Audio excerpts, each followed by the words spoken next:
O Caibalion, estudo da filosofia hermética do Antigo Egito e da Grécia. Introdução. Temos grande prazer em apresentar aos estudantes e investigadores da doutrina secreta essa pequena obra baseada nos preceitos herméticos do mundo antigo. Existem poucos escritos sobre esse assunto, apesar das inúmeras referências feitas pelos ocultistas aos preceitos que expomos, de modo que, por isso, esperamos que os investigadores dos arcanos da verdade saberão dar bom acolhimento ao livro que agora aparece. O fim dessa obra não é a enunciação de uma filosofia ou doutrina especial, mas sim fornecer aos estudantes uma exposição da verdade que servirá para reconciliar os fragmentos do conhecimento oculto que adquiriram, mas que são, aparentemente, opostos uns aos outros e que só servem para desalinhar e desgostar o principiante neste estudo. O nosso intento não é construir um novo templo de conhecimento, mas sim colocar nas mãos do estudante uma chave mestra com que possa abrir todas as portas internas que conduzem ao templo do mistério cujos portais já entrou. Nenhum fragmento dos conhecimentos ocultos possuídos pelo mundo foi tão zelosamente guardado como os fragmentos dos preceitos herméticos que chegaram até nós através dos séculos passados, desde o tempo do seu grande estabelecedor, Hermes Trismegisto, o mensageiro dos deuses, que viveu no Egito Antigo, quando a atual raça humana estava em sua infância.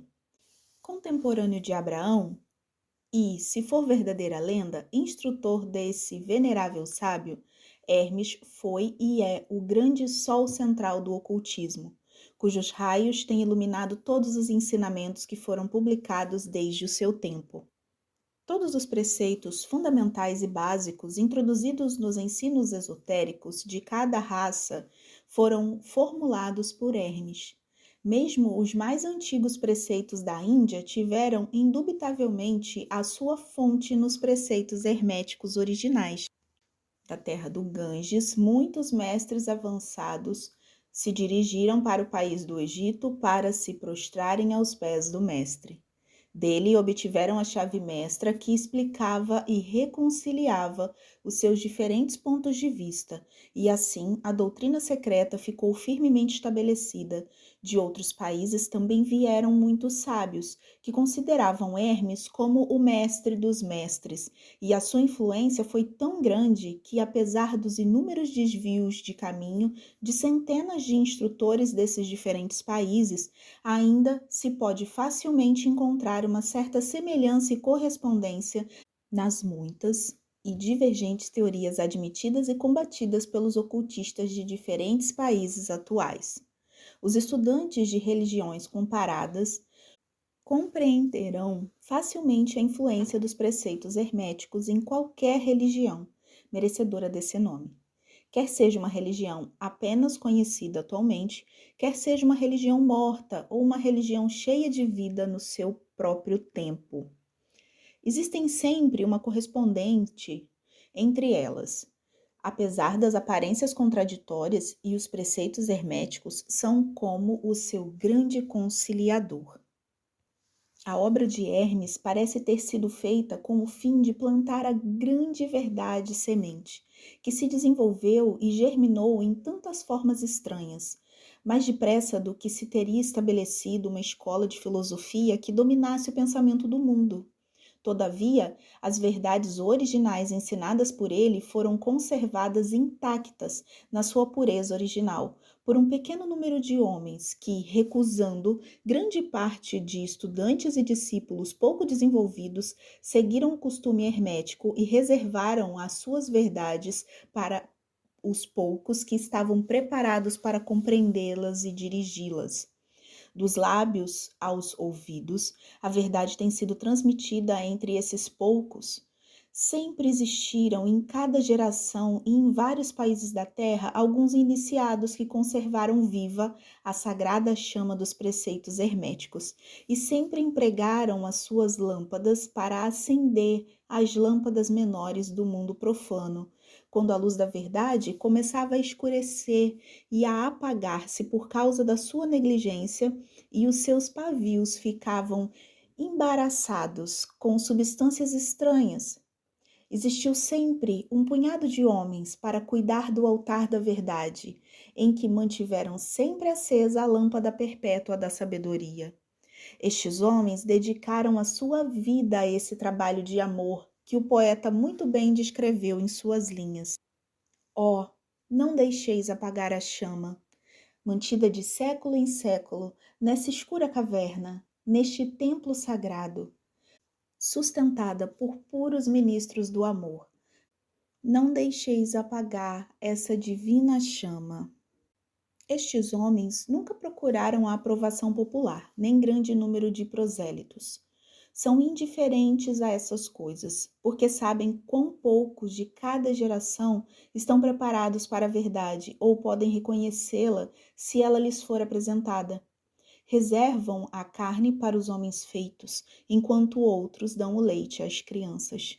Reservam suas pérolas de sabedoria para os poucos que conhecem o seu valor e sabem trazê-las nas suas coroas, em vez de as lançar ao porco vulgar, que enterrá-las-ia na lama e as misturaria com o seu desagradável alimento mental.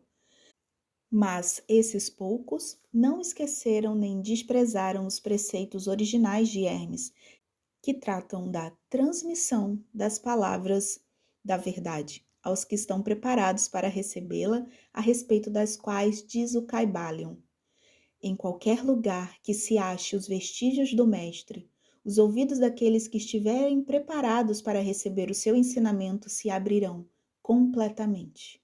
E ainda, quando os ouvidos do discípulo estão preparados para ouvir, então vêm os lábios para enchê-los com sabedoria.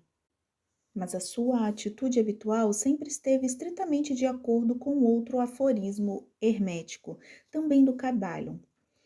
Os lábios da sabedoria estão fechados, exceto aos ouvidos do entendimento. Os que não podem compreender são os que criticam essa atitude dos hermetistas e clamaram que eles não manifestavam o verdadeiro espírito dos seus ensinamentos nas astuciosas reservas e reticências que faziam. Porém, um rápido olhar retrospectivo nas páginas da história mostrará a sabedoria dos mestres, que conheciam que era uma loucura pretender ensinar ao mundo o que eles não desejavam saber, nem estavam preparados para isso. Os hermetistas nunca quiseram ser mártires, antes, pelo contrário, ficaram silenciosamente retirados com um sorriso de piedade nos seus fechados lábios, enquanto os bárbaros se enfureciam contra eles, nos seus costumeiros divertimentos de levar à morte e à tortura os honestos, mas desencaminhados entusiastas, que julgavam ser possível obrigar uma raça de bárbaros a admitir a verdade, que só pode ser compreendida pelo eleito, já bastante avançado no caminho. E o espírito de perseguição ainda não desapareceu da terra. Há certos preceitos herméticos que, se fossem divulgados, atrairiam contra os divulgadores uma gritaria de desprezo e de ódio por parte da multidão, que tornaria a gritar: crucificai-os, crucificai-os. Nesta obra, nós nos esforçamos por vos oferecer uma ideia dos preceitos fundamentais do Caibalion, procurando dar os princípios acionantes e vos deixando o trabalho de os estudar, em vez de tratarmos detalhadamente dos seus ensinamentos. Se fordes verdadeiros estudantes, podereis compreender e aplicar estes princípios. Se o não fordes, deveis vos desenvolver, porque, de outra maneira, os preceitos herméticos serão para vós somente palavras, palavras, palavras.